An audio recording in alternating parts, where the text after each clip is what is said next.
ପୂର୍ବତଟ ରେଳ ବିଭାଗ ବୃହତ୍ତମ ସୁଡ଼ଙ୍ଗର ଫିଟିଲା ବାଟ। ବୌଦ୍ଧ ବିକାଶକୁ ଆଉ ପାଦେ ଯୋଡ଼ିବ ପ୍ରକଳ୍ପ। ଖୋର୍ଦ୍ଧା ବଲାଙ୍ଗୀର ରେଳ ପ୍ରକଳ୍ପ ବୌଦ୍ଧ ଜିଲ୍ଲାର ବିକାଶ ସହିତ ପଶ୍ଚିମ ଓଡ଼ିଶା ଓ ପୂର୍ବ ଓଡ଼ିଶାର ଏକ ସମ୍ପର୍କର ସେତୁ।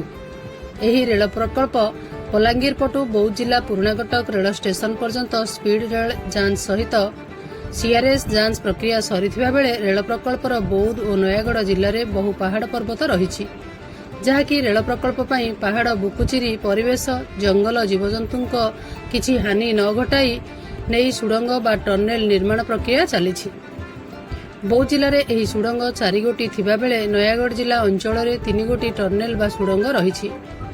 ଆଜି ଉକ୍ତ ରେଳ ପ୍ରକଳ୍ପ ଠିକା ସଂସ୍ଥା GRILO ରେଳ ବିଭାଗର ସ୍ୱପ୍ନ ସାକାର ହୋଇଛି, ଯାହା ରହିଛି ବୌଦ୍ଧ ଜିଲ୍ଲାର ହରଭଙ୍ଗା ବ୍ଲକ ପୁରୁଣାକଟକଠାରୁ ଆଡ଼େଣିଗଡ଼ ପର୍ଯ୍ୟନ୍ତ ଟନେଲ ବା ସୁଡ଼ଙ୍ଗ 4, 5, 6 ଓ 7 ରହିଥିବା ବେଳେ ପୂର୍ବରୁ ସୁଡ଼ଙ୍ଗ 5, 6 ଓ 7 ଉଭୟ ପାର୍ଶ୍ୱକୁ ବାଟ ଫିଟିଥିଲା।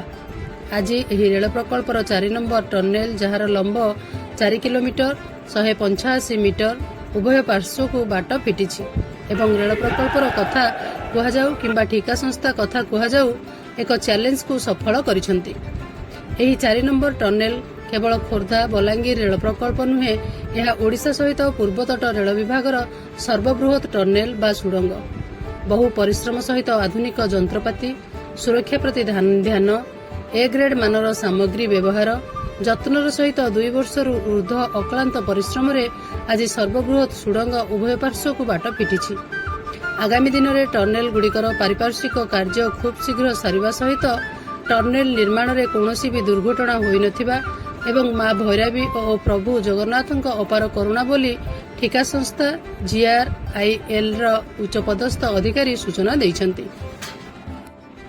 ବୌଦ୍ଧରୁ ବୈଦ୍ୟନାଥ ସାମଲଙ୍କ ସହିତ ହରଭଙ୍ଗାରୁ ଚିତ୍ତରଞ୍ଜନ ସିଂଙ୍କ ରିପୋର୍ଟ, ମୋ ଜିଲ୍ଲା ଖବର।